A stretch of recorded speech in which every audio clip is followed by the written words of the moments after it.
basement. That's, you know, you had basements, and those were, most parents made, like, tiled the floors and put a bar in it, because that was very popular.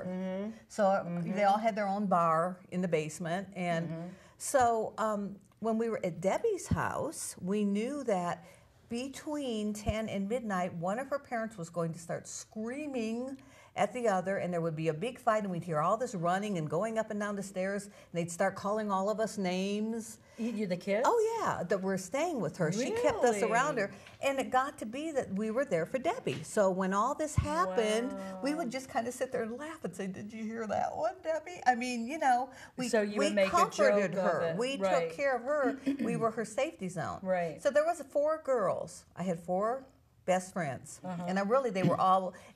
One was a little bit more, but I never said that. Her name was Elaine. And yeah, everybody knows that. But anyway, when we would spend time at each house. And Elaine's family was really cool because her father was head of the math department in our high school, and they were really nice parents. So when I went there, I get reassured that, yeah, this is the way it's supposed to be, because that's how her parents were. But the other 2 wasn't like that at all. And so you got the variety, but what it did for me is made me realize the difference between abnormal and normal. And then what do we do as a group to make it okay for that other person? And that's what we did. So, and then I shared that with my parents. So that way, if Debbie was having a really bad weekend, she was always welcome to come stay at my house, and her parents didn't really care. Nice, yeah. They did not care. They got drunk, and they would scream and fight, and we'd hear throwing again. I mean, it was unbelievable. And back then, you didn't call the police so much for abuse. You just kind of dealt with us. So us kids would kind of huddle together and make it kind of funny for her, and just say, "Oh, did you hear what he said now?" Or we'd say something like, "Oh, I wonder how they're going to feel in the morning," and we'd just start laughing. And they lived in a very, very big, huge, wealthy home. And so it wasn't that they were poor, bottom down. Yeah.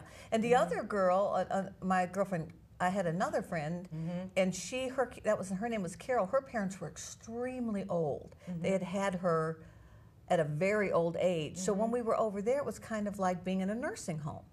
And we all just kind of pitched in and helped out with the parents, and she wasn't really abused by him, but she couldn't get the care. Maybe a little neglected. So she was the parent, in other words? Yeah, she was the parent, and you know, and then there was Elaine and I, who had completely normal, happy lives. But what it did for me is it made me realize, I mean, we had weird things happen, and like all families do, and maybe sometimes something crazy would happen in the family, but I was never afraid of my parents. I was never afraid to tell them anything. I wasn't afraid of their response, because really you could kind of tell when they thought I was like out there, they would just kind of go, or, you know, they wouldn't really, and then I knew that look was, maybe you shouldn't be thinking that way, you know, but there was never the horror of waking up and not knowing what your life was going to be like that day. And that is horror. That is horror. For Debbie, it was every day. She didn't know when she woke up in the morning, if there was going to be a hangover situation of sickness. She didn't know if she was going to be screamed at. She didn't know what to expect. And so we kind of had to make this world for her that it's okay, and let's make it. We kind of just joked about it so that she could joke about it. And that's how she made it through it. So whatever happened to her, do you know? She eventually got married. Was it abusive? She had when we were seniors, she had a little boy. She gave birth. And we all became that little baby's parents, so to speak. I mean, we just came and played with the baby and took care of him, and so her need for love created an unnatural situation, and the kid was at that time was a drug addict, and we tried to get her away from him, but the boyfriend was, and so he never took responsibility as a parent, but we all took care of. As a matter of fact, he was at graduation, the baby was, and we were all like getting him ready and getting him in the little in the chair, and and see, back then it was like an unwanted pregnancy was, I mean, right there she was shunned, and what the parents do They didn't care. Oh, really? They didn't even. Really? You want it? Take care of it. Kind of. Really? Yeah, because they were just all about themselves, and I think that was her fourth or fifth stepfather. Oh. And none of them were. I think the mother was an alcoholic, and so she got attracted to alcoholic men or dealt better. So yeah. Codependency. Well, that disease. I mean, you know, the disease within. You do have a tendency to, you know, well, I'm not worth anything more. Well, and there, you know, and there's all different types of as we talked about on the show before, alcoholics. But somehow her mother got attracted to the abusive, mad ones when they got had too much. I mean, you got the ones that laugh and carry on and actually they are fun to the point where you want to give them a drink, and then you have the ones that get very, very mean. And she had. Her mother got very mean, and her stepfathers got very mean. So that's what she grew up. And then we kind of lost track because I had gotten married and moved out to Ohio. When I came back, I lost track completely of her. But from what I understand, she had, I think, 3 children, but I don't think she'd ever been married. But I think she was afraid of that commitment. I don't think it wasn't because she was asked. So, but what we're kind of getting, the point we're trying to make here is that. Because you asked me what my life was like. Right. I kind of understood that from an early age that was wonderful. Right. That my life was good. Well, that you had a good life. Yeah.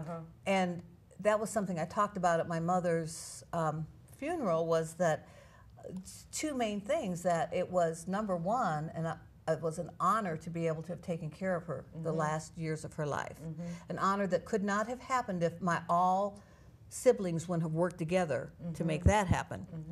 There's 3 of us. And then what a privilege it was to be her daughter. And I don't want to talk about that because I'll get... Well, make sure that you hang out because I Ching's is going to be a special I Ching's. Special I Ching edition. Yeah. So we will get into more of that. So hang out 6:30 to 7:30 or...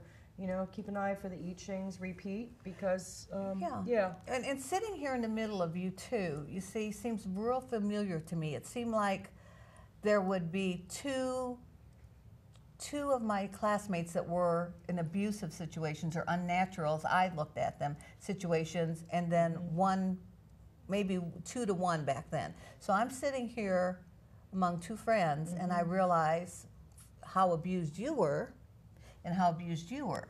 So we heard about all that, you know, the goodness that I had and that I appreciated every day because I realized how lucky I was.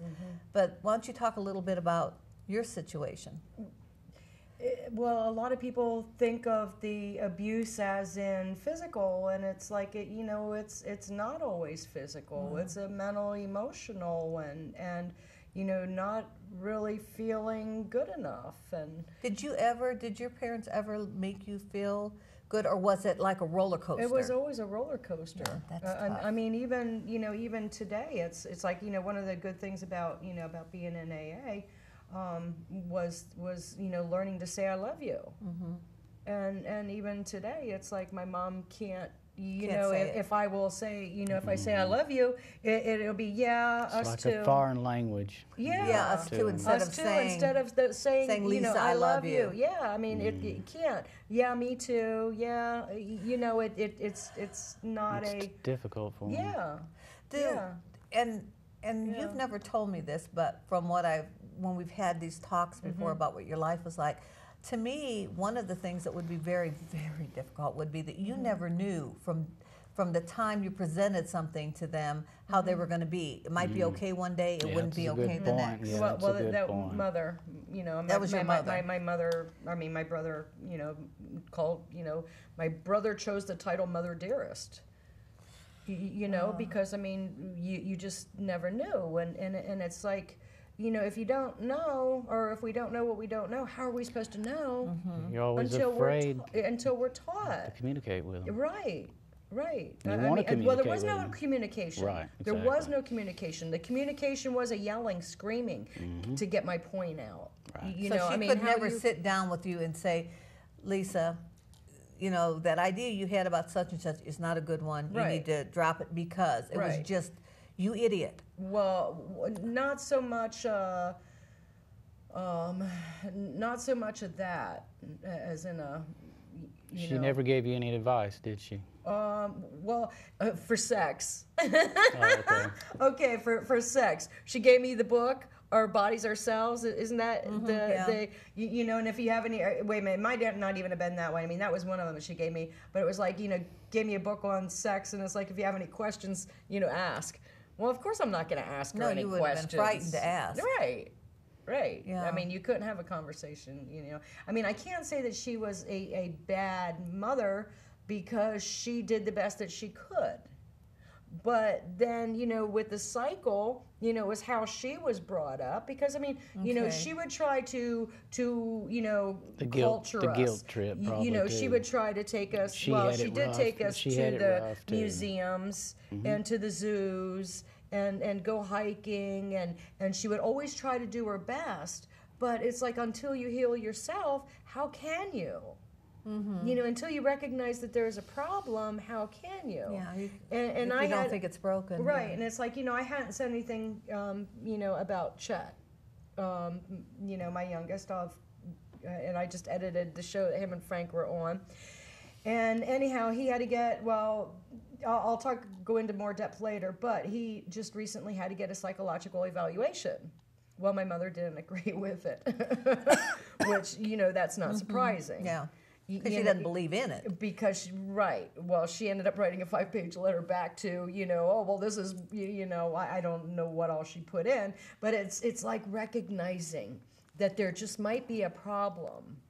You know, instead of, you know, oh no, it's not me, it's not me, it's always not me. In denial. Right. It's like, accept that, okay, well, you know, we can't fix it, we can't get a solution until we identify what the problem is. You know, so, you know, instead of the denial, you know, of, oh no, no, I don't have a problem, I don't have a problem, I don't have a problem. You know, okay, well, maybe I might. You know, let me at least look at it. Where was your father? Well, Dad was there. I mean, my parents are still together, but I mean, Mom. Was he available or unavailable? More unavailable than available. I mean, Dad was like a friend type of, but Mom was the queen. I mean, so he wouldn't ever want to challenge her or her bringing you up. Okay. Nobody challenged Mom. I mean, what she did, you know, and like I said, you know, I can't say that she was bad, but. So he didn't have a drinking problem then? No. Oh my drug gosh. problem? I saw my dad drunk once, and we thought it was funny as kids. But my mom, I mean, she would freak if my dad stopped on the way home and got a quart of beer. And I couldn't understand. But then Mom freaked when Dad drove down this one street because a divorced woman lived on it. Oh. So, you know, there was a lot of jealousy and you know, a lot of control on her part. Big time. Big time. I mean, I don't think that my dad ever cheated because my He'd mom have been would have scared killed to him. death. Yeah. I mean, it was a needles and pins. And, you know, when you're talking about the yelling and screaming, and it's like, I you know, had the yelling and screaming, and I remember banging on the wall, you know, yelling, shut up, you know, when we were kids. And it was usually my mom that was yelling and screaming and smashing stuff. Was your dad a buddy? Did he give you good advice? Was he available that way? I still didn't. Yeah, I still didn't really confide. Yeah, he was afraid. I mean, he was more of you know, my father and I were financially closer. Probably. You know, I mean, when we grew up, you know, I didn't know the value of money. It's like, you know, I wanted this or I wanted that. We pretty well got what we wanted, not knowing what the, you know, what the value of a dollar was. You know, so I mean, I can't, especially. You know, when I hear of other people and what they went through, you know, I would probably be between you and Eddie, as in, you know, yours was good, mine was good, but it, you know, it really, you know, screwed up my, you know, I mean, now I can look and see how. You know, like with throwing things and the violence and you know, my brother and sister were both involved in domestic violence and it's like, you know, not always as the victim, Oh, in You- their, you in know, their because- relationships Oh yeah, after living. yeah. But leaving well, that's home. what we were more or less taught.